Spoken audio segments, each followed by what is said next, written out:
चंद्रशेखर आजाद ने बोला कि विनेश को डिस्क्वालिफाइड करके हमें छुरा घुसा दिया गया है। अभी मैं सुबह से प्रयास कर रहा था कि विनेश के लिए बोलूं। जब उसको डिस्क्वालीफाई किया गया, विनेश या नहीं, लेकिन ऐसा लगा जैसे हमें चाकू घुसेड़ दिया गया। मेरे आज भी याद है उस प्रोटेस्ट में मैंने रातें काटी हैं और 4-4 गोली खाई मैंने। ये देश की अस्मिता से जुड़ा मामला था, पर हमारी मांग ये थी कि सरकार स्टैंड क्लियर कर दे, तब भी सुनवाई नहीं की गई। जब मंत्री बोलने आए तो हमने उनसे कहा कि हमें कुछ इंफॉर्मेशन चाहिए, उस पर बात नहीं हुई।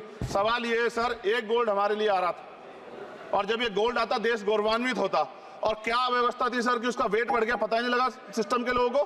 क्या बेवकूफी की गई है, ये सोचने का विषय है सर। ये बहुत महत्वपूर्ण देश की बेटी का मामला है। ये हरियाणा की बेटी नहीं है सर, वो एक जात की बेटी नहीं है, वो हमारी बहन है, देश की बेटी है। और आपने क्या किया हरियाणा के साथ?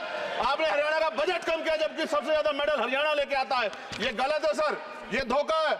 हमें इस बात की तकलीफ है कि विनेश जो है देश का नाम गौरवान्वित करती, इस देश का नाम बढ़ाती, लेकिन आज जो है अपमान का सामना करना पड़ रहा है। जब हमारे हितों की बात होगी हम जो है समझौता कर सकते हैं, लेकिन जब देश के हितों की बात होगी, बाबा साहब अम्बेडकर ने कहा था हम प्रथम और अंत्य भारतीय हैं। जब देश हितों की बात होगी, महिला हितों की बात होगी, महिला सम्मान की बात होगी, हर हम कीमत चुका देंगे। सरकार के मंत्री ने क्या कहा कि हमने इतने पैसे दिए, एहसान किया क्या?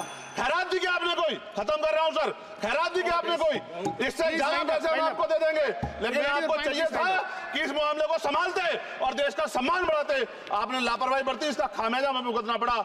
मैं आपसे आग्रह करूंगा कि जब वो बेटी देश लौटे सर, जब वो बेटी देश लौटे, रुक जाओ प्लीज, प्लीज, जब वो बेटी देश लौटे, मैं आपसे आग्रह करूंगा कि स्पीकर सर यहां बुला के उसका सम्मान करें।